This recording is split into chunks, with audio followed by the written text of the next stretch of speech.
Shalom, selamat pagi Ibu Bapak dan Saudara sekalian di dalam Kristus Yesus Tuhan kita.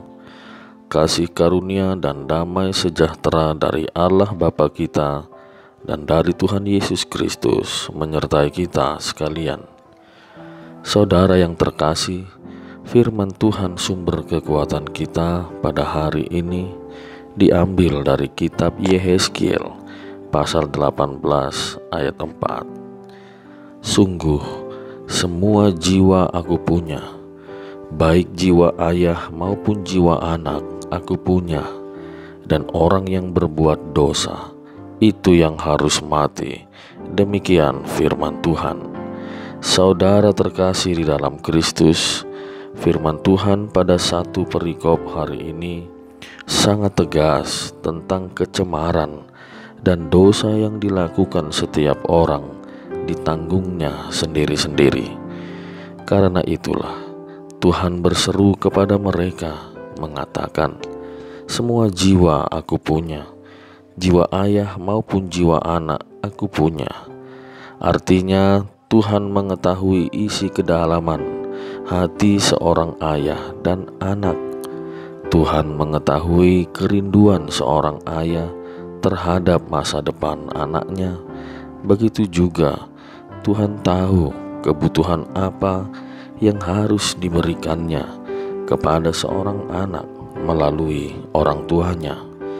Hanya saja ada di antara orang tua dan anak ini tidak menjalankan tugas dan perannya masing-masing.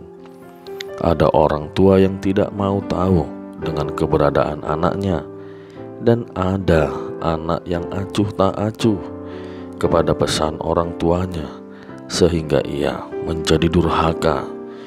Belum lagi di antara mereka saling melakukan kecemaran dirinya masing-masing. Dengan demikian Allah menegaskan bahwa siapa yang berdosa itu yang harus mati. Artinya siapa yang berdosa itu yang harus menanggung kesalahan dan dosanya.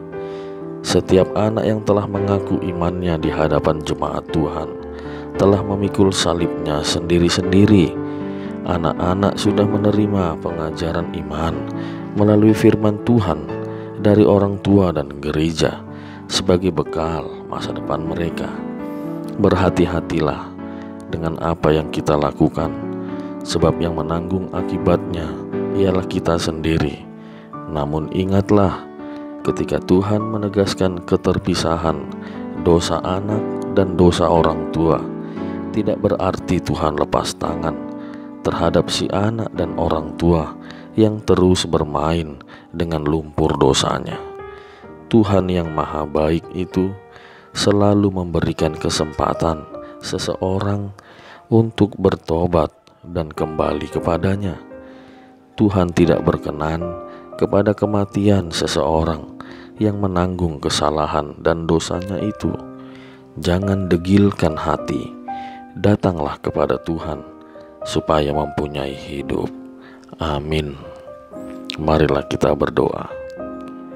Ya Tuhan yang penuh dengan belas kasihan terhadap kami orang yang berdosa, kami pun seringkali menyadari keberdosaan kami di belakang hari. Kami seringkali sadar setelah menerima teguran-Mu. Kami tahu kalau kecemaran yang kami perbuat ini akan kami tanggung kelak di hari penghakiman-Mu. Karena itu, bukakanlah pintu pengampunan-Mu terhadap keberdosaan kami Tuhan yang sudah kami lakukan sejauh ini, agar kami layak menerima kehidupan selama-lamanya dari-Mu. Jagailah kami dalam satu hari ini Tuhan, terhindar dari kecemaran diri kami, dan berkatilah kami di dalam pekerjaan kami.